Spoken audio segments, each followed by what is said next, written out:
Bonjour, bonjour, bonjour, chers internautes, ou bonsoir, je ne sais d'où vous m'écoutez, mais ce que j'ai comme retour, c'est qu'il y a beaucoup de Congolais de Brazzaville qui m'écrivent et qui veulent en savoir un peu plus sur certains de mes articles, et notamment un des articles que j'ai publié il y a quelques jours qui porte sur le système universitaire italien. Bon, je vais aller donc, je pense que j'ai reçu une vingtaine d'entre vous m'ont écrit à ce sujet. Alors, moi je vais vous expliquer, hein. Moi j'ai étudié, j'ai étudié en Italie, hein, où naturellement jusqu'au niveau du doctorat. Et je suis en dernière année d'ailleurs, même si je voyage un peu souvent. Mais je suis résident dans ce pays. Donc, alors, moi, en 2010, j'étais à la fac de droit à Marien-Gouabi, à Brazzaville, où je faisais ma première année de droit, 2010-2011. Puis, parallèlement, ma maman m'avait inscrit à des cours d'italien. Euh, voilà, paix à son âme. Et ensuite, j'ai commencé à étudier l'italien et j'ai passé par la suite le test de langue italienne au niveau de l'ambassade. J'ai rempli toutes les conditions requises par l'ambassade, puis je suis venu étudier en Italie. Quand je suis arrivé en Italie, au préalable, j'ai trouvé quelqu'un qui m'a fait les papiers d'hébergement, et puis il m'a aidé à payer les frais d'assurance, et donc qui m'ont permis de remplir les conditions requises par l'ambassade. Et puis je crois à l'époque qu'il fallait avoir au moins comme revenu, il fallait avoir au moins environ 4000 euros, 4000 forts, 4900 ou 5000. Aujourd'hui, je crois que c'est quasiment 6000 euros qu'on demande d'avoir de garantie financière. Donc avec cet argent, je suis arrivé, je me suis débrouillé. Et puis, je me suis rapproché auprès de l'université. L'université m'a indiqué qu'il y avait des opportunités de financement au niveau de la région. Alors, je vous explique. En Italie, en réalité, chaque région a un système de financement de bourse et de campus qui donne à tout le monde sans distinction de région. Mais sur une base sociale, ça signifie quoi? Ça signifie que il faudrait que vous puissiez apporter la preuve que vous faites partie, naturellement, que vos revenus financiers, ceux de votre famille d'origine, ne sont pas élevés. Et pour ce faire, en fait, par exemple, pour les Congolais de Brazzaville, qu'est-ce qu'ils doivent faire? Ils doivent euh, faire une déclaration, ils doivent fournir au niveau de l'ambassade, la déclaration, l'ambassade d'Italie à Brazzaville, de fournir un certificat d'imposition ou de non-imposition de leurs parents, qu'ils vont traduire et puis légaliser au niveau du ministère des Affaires étrangères. Et après, l'ambassade d'Italie fait ses investigations pour vérifier la réalité, hein, de vos déclarations. Si elles sont fausses, tant pis pour vous. Malheureusement, excusez-moi le terme, tant pis pour vous, excusez-moi pour ce terme-là. Effectivement, si vos déclarations sont fausses, il y a, l'ambassade ne pourra pas légaliser ça, et puis ça implique malheureusement des procédures judiciaires. Donc il faut toujours faire les choses dans la légalité. Et ensuite, lorsque l'ambassade va signer, va prouver que votre document est fiable, vous l'aurez, vous venez avec, ça vous permettra de faire vos demandes de bourse au niveau des régions où vous allez vivre. Moi, par exemple, quand je venais en Italie en 2011, je n'étais pas informé de ça. Moi, j'avais mon argent, j'étais venu étudier, et puis l'université m'a dit, ah oui, voilà, tu peux demander aussi une bourse au niveau de la région. Et j'ai demandé cette bourse, et depuis, j'ai été financé par la région pour poursuivre mes études.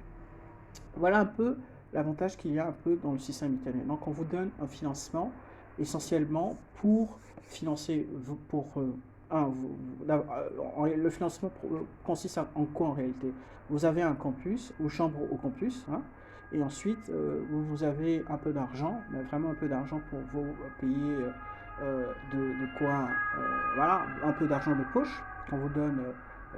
Et puis les frais scolaires sont réduits vraiment très bas, hein. En réalité, dans certaines universités, même vous payez presque rien. Vous payez environ qu'une taxe d'État qui est de 16 euros. qui donc environ 6 000 euros, alors que certains vont payer 1 million, 3 millions de frais scolaires. Donc c'est vraiment un système qui est basé sur le social. Plus vous êtes pauvre, vous payez moins cher la scolarité, plus vous êtes riche, vous payez cher. Donc il y a des étudiants qui aussi n'ont pas la bourse, mais qui payent par exemple 600 euros ou 500 euros de frais scolaires, tandis qu'il y a ceux non plus qui n'ont pas de bourse, mais qui ont des revenus élevés, qui vont payer par exemple 3 000 euros de frais scolaires.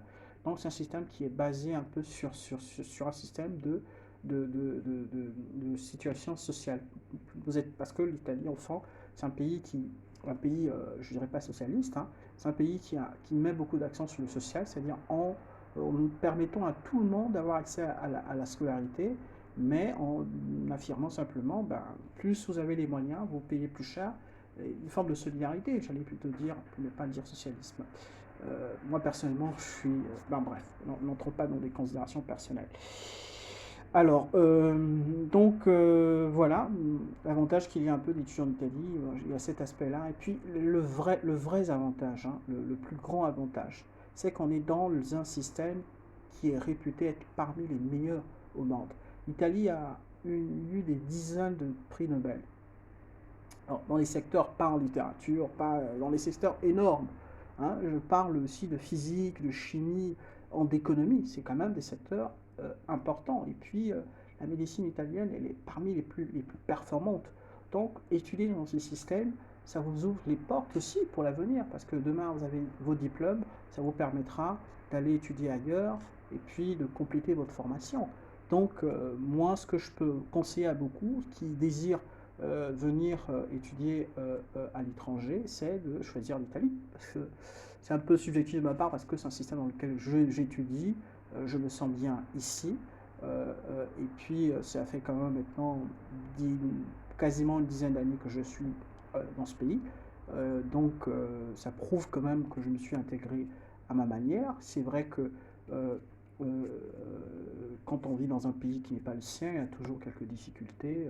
Mais quand on dit, hein, quand on n'aime pas un pays, on le quitte. Hein. Moi, j'aime l'Italie et je suis dans ce pays et je me sens bien. Après, naturellement, le débat sur le racisme partout, en France, aux États-Unis, au Canada, même dans nos pays africains, ça existe. Hein. Donc, il ne faudrait pas l'on centre le débat sur un pays, sur ces questions-là. Donc, il faudrait voir sur d'autres aspects. Et donc voilà, évitez surtout aussi de faire, faites attention à certaines personnes qui vont vous donner certaines, vous dire ah voilà moi je sais comment t'aider pour venir en Italie. Il n'y a pas de personne qui peut vous aider à venir en Italie étudier. La seule manière de venir étudier en Italie, c'est d'apprendre la langue italienne et de vous faire confiance au service de l'ambassade de votre pays de résidence. Ce sont eux qui font le tri, qui font les sélections. Maintenant, si vous avez de compétences en anglais, par exemple, moi j'encourage aussi beaucoup à ceux qui n'ont pas les compétences en italien, mais parlent anglais et ont le certificat de compétences en anglais, ceux-là, ils peuvent justement demander des inscriptions dans les universités italiennes et rassurez-vous que le système italien est un système international où il y a beaucoup d'étudiants. Moi, j'ai des amis qui viennent de l'Inde, de plein de pays, ils font leurs études en anglais. Donc, voilà pourquoi Office étudiant, par exemple, a mis en place un système, un service de conseil pour accompagner toutes les personnes qui parlent anglais, hein, et qui ont les compétences dans le service en matière qui ont une filière scientifique, de pouvoir poursuivre un master en Italie. Cela passera naturellement par nous vous accompagnerons, vous donnerons des conseils, nous vous dirons, nous essaierons de vous accompagner dans votre demande d'inscription, mais sachez que l'ambassade est le partenaire primordial. Donc nous, notre service de conseil va consister en beaucoup de services, mais éventuellement nous reviendrons là-dessus.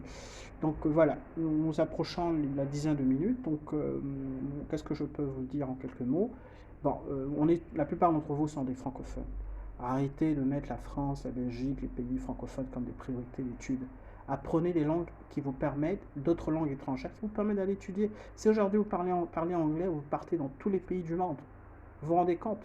Donc, pour ce qui concerne l'Italie, apprenez la langue italienne et venez étudier en Italie. C'est ce que je peux vous conseiller.